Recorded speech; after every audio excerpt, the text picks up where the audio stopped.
Alors, est-ce que c'est possible de mourir et de revenir à la vie? Une expérience de la mort dans l'islam.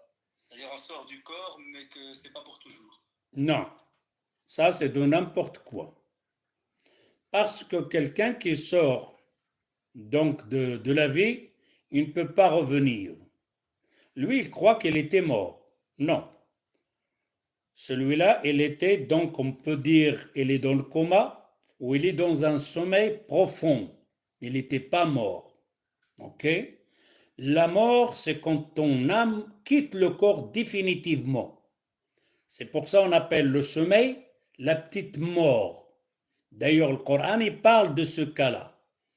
Il dit quand les gens dorment, leur âme sort. Quand on va dormir, notre âme sort. Mais la sortie de notre âme sortie quand on meurt. Car la sortie quand on est dans le sommeil, c'est une sortie qui sort, mais il a toujours le lien avec le corps. Il n'est pas détaché de corps. Par contre, la mort, non. C'est l'âme qui est détachée dans le corps. C'est pour ça que le corps, ça s'arrête. Ok? Alors ici, en disant que l'âme, donc qui sort de corps, c'est fini. Définitivement, tu es mort. Est-ce que l'âme peut revenir à ton corps? Non. On a la question de Ahl al-Kahf, les gens de la grotte, qui c'était dans le Coran, Surat al-Kahf. Là, ils étaient endormis. Ils étaient endormis. Pas qu'ils sont morts, car ils se tournaient. Dans leur sommeil, ils se tournaient. C'est Allah qui les a tournés, mais ils n'étaient pas morts. La même chose, on a l'histoire de Uzair. Uzair, quand il est passé sur une maison ou un quartier, ou dans la campagne, comme ça, il a trouvé les gens, ils ne sont plus là, ils sont morts. Et les maisons, ils sont démolies, comme Pompéi. Et lui, il s'est étonné, Uzair, hein, il dit, comment Allah va ressusciter la vie qui était dans ce quartier-là, dans ce village-là? Comment il va être ressuscité? C'est-à-dire, il s'étonne.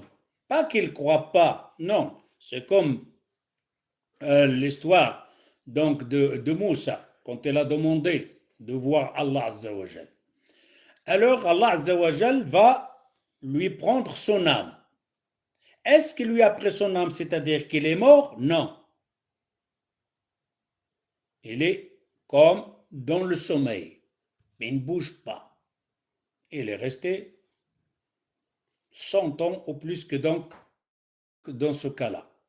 D'ailleurs, quand Allah l'a ressuscité, pas qu'elle était morte, elle est revenue à la vie, non. Car il ne sait même pas qu'est-ce qui s'est passé. Alors il a trouvé que sa nourriture, regarde la grandeur de Allah Azzawajal, pour lui montrer qu'il y avait quelque chose. Il avait, Uzair, il avait la nourriture, il avait son âne. La nourriture, elle est restée frais. Sa nourriture, elle est frais. Il peut la manger. Mais son âme, il n'y a que des os. Il est pourri. Et c'est là qu'Allah Azzawajal va ressusciter son âne. Ok? Donc son âne ici va être ressuscité. Alors, est-ce que celle-là, c'est la mort, que le corps il est sort? Non. Alors ceux-là qui disent qu'il est mort, il est revenu, non. Il était dans un certain coma, un certain sommeil profond, d'accord, mais son corps n'a jamais quitté définitivement le corps. Naam, tfaddal.